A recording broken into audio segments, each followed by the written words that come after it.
Eyewitness News at noon starts with that breaking news. In court just now, prosecutors said the suspect charged with the murder of Charlotte mom Kim Thomas has admitted to being in her home the day she was killed. Thanks for joining us this afternoon. I'm Evan Donovan. It is a crime that has gripped our community for 35 years. Channel 9's Miana Massey is live now outside the Mecklenburg County Courthouse, where Marion Gales just faced the judge in the last 30 minutes.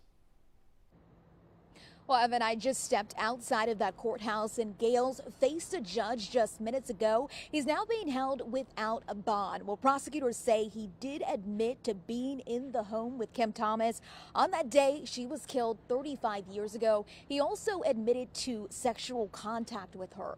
Kim Thomas was found murdered behind her Cotswold home on July 27, 1990. New details in court documents are shedding more light on what investigators say happened. According to those documents, a neighbor called 911 hours before Thomas' body was discovered, reporting that a man had knocked on his door claiming to be police. But when officers arrived, that man was gone. That neighbor later identified Marion Gales as the person at his door, and another witness told investigators that they saw Gales that same day with blood on his shirt. Gales had been a suspect over the years, but police say newer DNA testing technology ultimately connected him to the crime this week.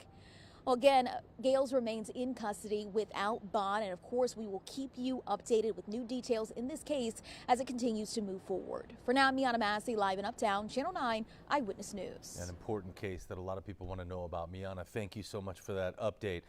Marion Gales has a long criminal history stretching back to the late 1970s when he was only 16.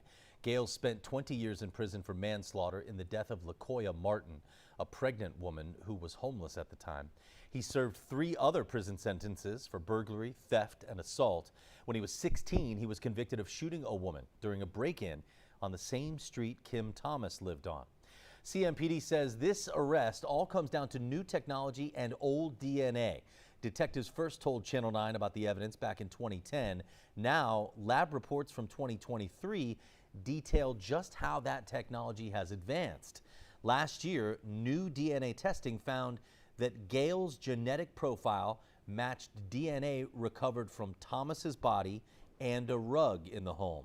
And this past Tuesday, CMPD cold case detectives got a DNA lab report from the department's crime lab. Police say that lab got new information after using new technology to analyze existing evidence. We have reached out to CMPD to learn more about the details of this new technology. We will let you know when we hear back.